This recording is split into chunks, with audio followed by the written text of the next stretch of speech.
Alors, un matin, bon matin Isabelle aussi, le son est parfait. Parfait. Alors, il y a des gens qui se sont joints à nous. Le groupe continue à grandir. On se retrouve. Oui, ça fait du bien de se voir, de se connecter et qu'on en a besoin. On se le rappelle. Cette semaine, j'ai fait un live avec une mini montée de lait par rapport à ce qui se passe en ce moment, puis par rapport à notre contrôle là-dessus. Alors, on se rappelle que le système immunitaire, notre immunité se crée avec le calme, la gratitude, la joie, la nutrition, la réduction du stress, la réduction de la peur. Donc, cette pratique de méditation-là est importante parce que ça nous recentre, ça nous ramène. Personnellement, je médite maintenant 2 fois par jour, 15 minutes le matin, 15 minutes le soir, pour être capable de maintenir le rythme à travers tout ce qui se passe en ce moment. Donc, ce dimanche ensemble est important, que vous soyez présents en ce moment ou en différé, parce que je sais qu'il y a plein de gens qui vont le voir en différé aussi, puis c'est pour ça que je les laisse, les méditations, parce que l'énergie du groupe est toujours présente. Dites dans les commentaires si c'est la première fois que vous méditez avec nous. Je rappelle un petit peu, dans le fond, les principes de base, entre autres avec l'Ayurveda, le yoga, les deux, parce que c'est deux sœurs, hein, le yoga, l'Ayurveda, c'est vraiment ensemble. On veut vraiment venir repuiser, reprendre contrôle sur le chaos qui peut se bouger autour. Quand on retourne à l'intérieur, c'est là que notre pleine puissance, elle est là. Nancy, première fois, parfait. Donc, c'est vraiment, plus on médite, plus on le fait, plus on se pratique, plus on amène le petit boss, le mental, qui veut se trouver tellement important. Lui, le mental, on a créé humanité, on a créé un ego, un mental hyper performant, où il va venir juger automatiquement tout ce qui se passe. C'est beau, c'est pas beau, c'est bon, c'est pas bon. Donc, on est vraiment dans le mental et il ne faut pas oublier qu'on est beaucoup plus que ça et on n'est pas ça dans le mental. On est vraiment ici.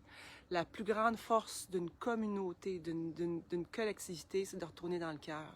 Et on n'apprend pas ça à l'école. On apprend le théorème de Pythagore, mais on n'apprend pas de retourner dans le cœur pour savoir qu'est-ce qu'on a besoin de faire. Quand on a besoin de prendre une décision, on y va beaucoup par le mental. Donc, notre travail à nous, en pratique quotidienne, et aussi de se rendre compte qu'on est un groupe extraordinaire, puis que cette énergie-là, elle est puissante. Nikola Tesla a dit, Einstein, les deux, ont dit, si vous voulez comprendre le monde, comprenez-le en termes d'énergie. Alors, on est beaucoup plus qu'un corps physique. On est beaucoup plus qu'une machine qui va travailler le matin, qui revient, puis qui est dans l'action. Quand on parle de féminité, moi, je suis vraiment beaucoup là-dedans. J'ai écrit le 2e livre, je suis en train de le terminer. La féminité, c'est la réceptivité. La féminité dans un corps d'homme comme dans un corps de femme. La femme, c'est vraiment un état de réceptivité et c'est dans l'état de réceptivité que la création peut se faire. Hein? Une femme enceinte ne pense pas aujourd'hui, quand un petit bébé se forme dans son ventre, ne pense pas aujourd'hui c'est le temps de faire les ongles, c'est le temps de faire les cheveux, c'est le temps de faire les cils aujourd'hui. Alors, quand on se place en état de réceptivité, c'est là que notre pleine force peut s'expandre. Quand on descend du mental vers le cœur et quand on se place en état de réceptivité. Donc, c'est pour ça qu'on fait la méditation le dimanche et j'y tiens vraiment. J'y tiens vraiment à être là avec vous et à vous accompagner parce que c'est trop bon dans le cœur de savoir qu'on est capable de transmuter le chaos qui se passe ici et de descendre dans le cœur. Donc, pour ceux que c'est la première fois, oui, William et Laurence, bon matin aussi. Il y a plein de gens, ça continue à entrer. Alors, bravo d'être là, d'honorer. Et plus on va méditer, plus on retourne à l'intérieur, plus on est capable d'entrer dans notre plein potentiel. Dans l'Ayurveda, ça s'appelle Akasha. C'est vraiment le plein potentiel de qui nous sommes vraiment. Et j'aime beaucoup la spiritualité qu'apporte l'Ayurveda et la paix aussi. Et quand on arrive en état de réceptivité, quand on est en état de calme, c'est vraiment là que les meilleures décisions peuvent prendre racine. Alors, pour ceux que c'est la première fois, la méditation, si on est assis sur un coussin, on a le dos droit. C'est important la posture, j'en parle souvent. On n'a pas, et d'ailleurs, il n'y a pas de mauvaise méditation. Hein? Que ce soit une méditation où on a beaucoup de pensées dans la tête ou une méditation plus tranquille, Les deux sont corrects. L'idée dans une méditation, c'est pas de léviter puis s'en aller en haut d'une montagne puis de rester là. L'idée dans une méditation, c'est de venir insérer des petites pauses entre les pensées pour pouvoir créer l'espace de réceptivité où on est capable de créer.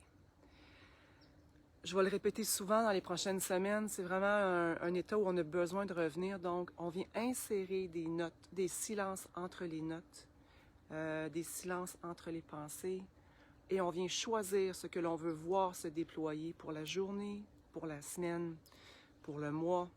On fait une planification, on met notre attention, on met le nez, on met le focus sur ce qu'on veut qu'il arrive.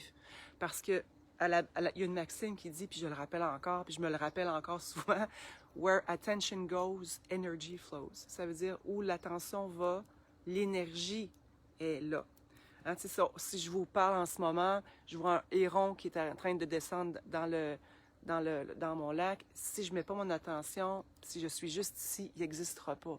Si je tourne mon attention et je le vois se déposer, ça va prendre forme. Et tout ce qui nous entoure, ça a été réfléchi et créé. Bref, ceci pour dire qu'on revient dans notre essence profonde. On va venir choisir ce qu'on veut voir se déployer cette semaine. Ça ne veut pas dire de ne pas voir ce qui se passe et de ne pas nommer ce qui se passe. Entre autres avec les enfants. En ce moment, moi, j'ai de la difficulté à garder mon pita à niveau pour plusieurs raisons. Je ne prends pas position. Mais on peut nommer les choses, mais c'est de devenir plus sage, être moins réactif. Il ne faut pas que le feu prenne, être réactif. Toujours bien voir les choses, mais en état de plus de calme. Donc, plus on médite, plus on est capable de retourner dans le cœur, plus on est capable de créer quelque chose de plus grand. Et l'automne arrive, les nids vont couler, notre immunité va être nécessaire. Et méditer, ça fait partie de venir mettre des petites perles dans notre immunité, donc de venir calmer, apaiser le stress et venir bercer le système nerveux, on en a besoin.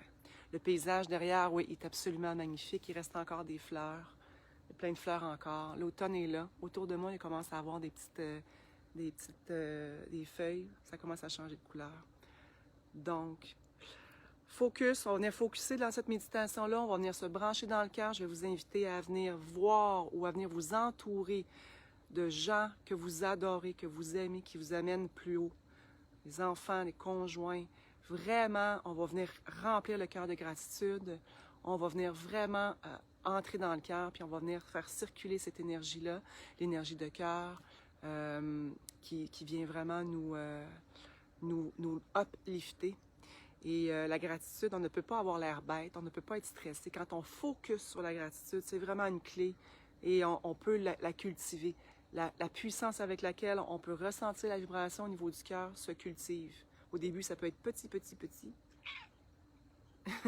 Puis après, ça grandit. Donc, c'est vraiment ça. On va travailler la vibration. Alors, pour ceux que c'est la première fois, moi, je suis assise sur un coussin, donc je reviens à la posture. C'est important de dégager la poitrine, garder le dos droit. Aujourd'hui, portez attention. Je vous invite à porter attention à votre posture. Quand vous vous levez, vous vous déplacez d'un endroit à un autre. Prenez le temps d'ouvrir.